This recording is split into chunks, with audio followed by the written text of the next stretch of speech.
Today we're going to talk about my new pattern, Dolomite. It's a continuation of my exploration into top-down constructions that are a little different.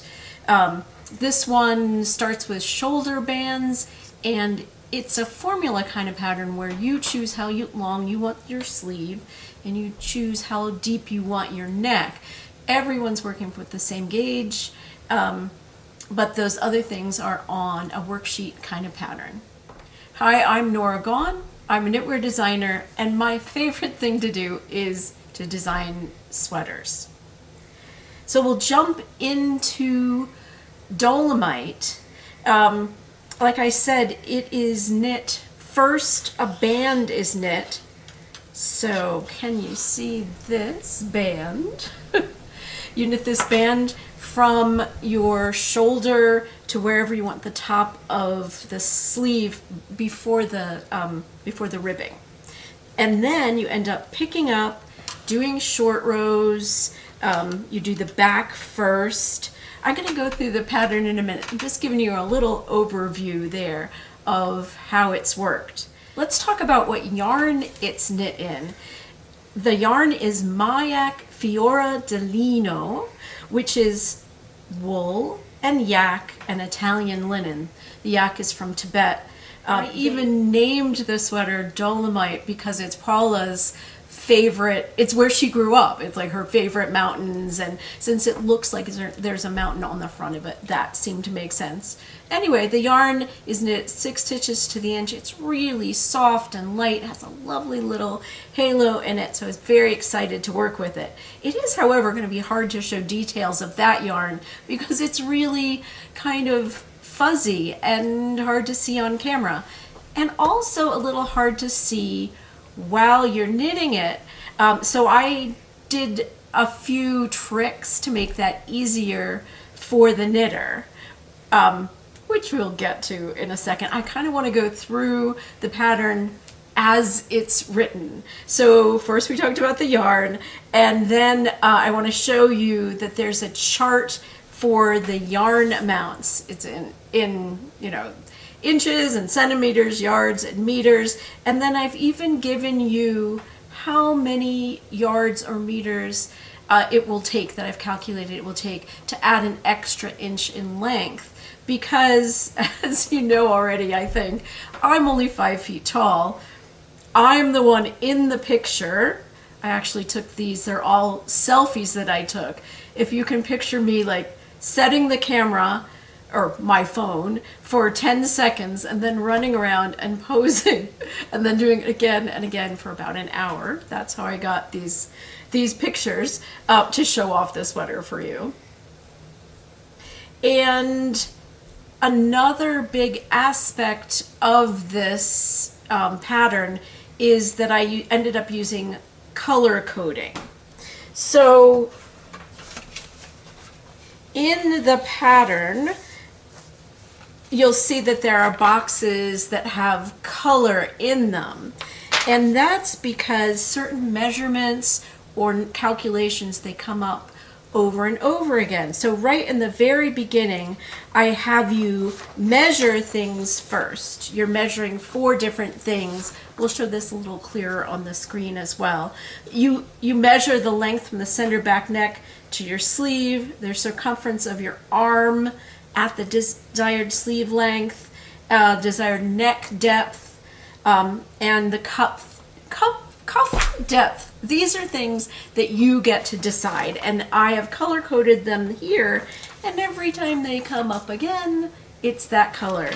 And I have to thank my test knitters for that, because one in particular, but a lot of people were finding that it is hard when I mentioned to put this measurement, like what measurement am I talking about? And one of the knitters came up with the idea to color code them. That makes it crystal clear. Like the pink one is the length from center back neck to the top of the cuff. And those come up over again. And it was really helpful. So thank you, Kathy, for that. I wanted to demonstrate, so some of these numbers that you have to measure first, I wanted to demonstrate.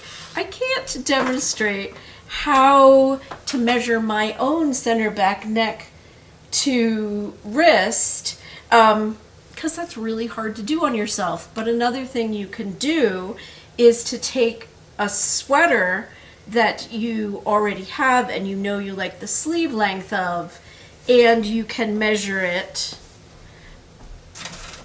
with your tape measure. So you can go from the top of the cuff to the neck. Like this one is 19 inches.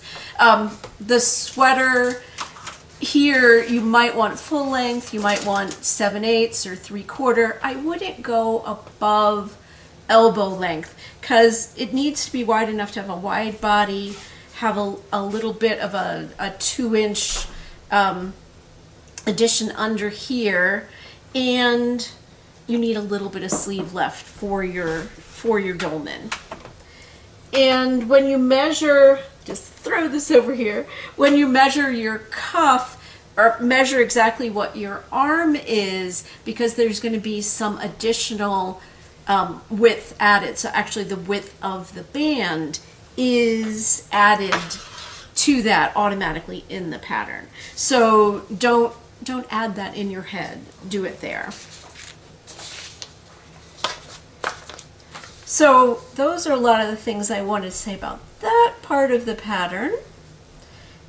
There's a schematic that shows what size I made my pattern and shows you which things are variable. I've shown it as the sweater is worn, but logically, since it's knit from the top down, I should have turned it upside down because that's what it's going to look like while you're knitting. But I think we're all used to looking at the schematics right side up as it looks on you. So the first thing that you knit, I told you we'd get back to this. The first thing you knit is the band that's on the shoulder. And I have thought about, when yarn is small, it's 6 stitches to the inch, sometimes it's hard to know where to pick up stitches. Like if you want to pick up, a lot of times you want to pick up 3 stitches for every 4 rows, which is exactly what we want to do here actually. That makes a good proportion of things going sideways to things going perpendicular to it. That's really hard on your eyes to pick up 3 in a row and then skip 1 and 3 in a row, and especially with a slightly heathered yarn. So what I did is put a garter ridge in every 4th row. We'll show you a closer picture of this too, but it is not only looks nice, but makes it super easy for you to count where to pick up your stitches. And I'm going to do an experiment this time. I'm adding 3 tutorials. They're not going to be in the pattern, but I'm going to make them shorts. So look for the shorts for picking up these stitches along the band that has the garter markers on it.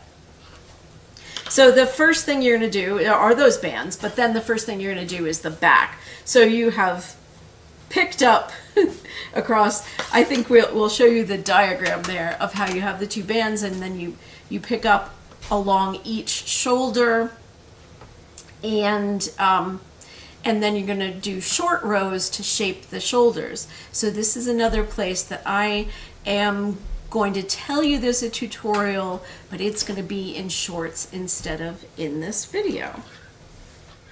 Because you have the choice of how deep, you get to determine how deep to make your neck. Some people's necks are going to end after your sleeves are already put together, if you have a really deep neck. Most people's necks are going to end as you're doing the sleeve shaping and before you've done a 3-needle bind off to put your sleeves together. And I have also color coded that in the pattern. So when you see yellow or blue, I think it'll be pretty clear which refers to which, but that helps you skip ahead when you're doing fronts that that have a less deep neck or a more deep neck, depending on where it ends. So the thing I skipped over there was that after you've picked up the backs and you've worked straight so that you have a little opening for your sleeve, then you have to go and pick up for the fronts. And you're working each front separately, making increases for the V until the V comes together. And as I said, sometimes that's before the sleeve is finished. It's almost always after the short rows are finished, but not necessarily. So all these things are worked separately and keep going as you're working the pattern. So then, once you have the straight part of the fronts to match the straight part of the back, you're going to do a 3-needle bind off.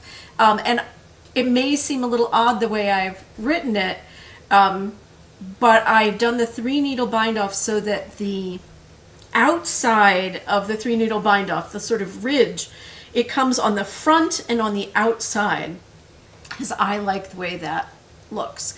And I've made it so it's on the front of one sleeve and the front of the other sleeve. So if something looks a little weird to you, like you think you should have started from the other end for the sleeve, I had a reason for that. So you might want to do it my way, or at least think through whether you want to do it my way or not. Then, after the neck is connected, you're going to start to work this simple cable chart. So on the second sample that I've started here, I did the beginning of the cable chart and then I stopped and didn't do any. But on the one that's behind me, that we'll show you a close picture of, there's a sort of cascading cable that ends up being ribbing, and that goes down the center of your sweater. And you're in the round at this point, just going round and round and making it as long as you want to make it. And when you get to the point where you want to start ribbing, there are a few increases or decreases just to make sure that you have multiple of 4 plus 2 in between the front panel and the back panel, so you have 2 all around the sweater. And I think that this is all that I wanted to say about this sweater. Please tell me in the comments if you like the idea of the shorts being separate, and if you like the idea of a formula pattern. Tell me if I need to have a class on this, like to teach people how to go through the formula pattern. The test knitters did a great job. They didn't really have that many problems, so I think you guys will be great with it too. So happy knitting. See you again soon.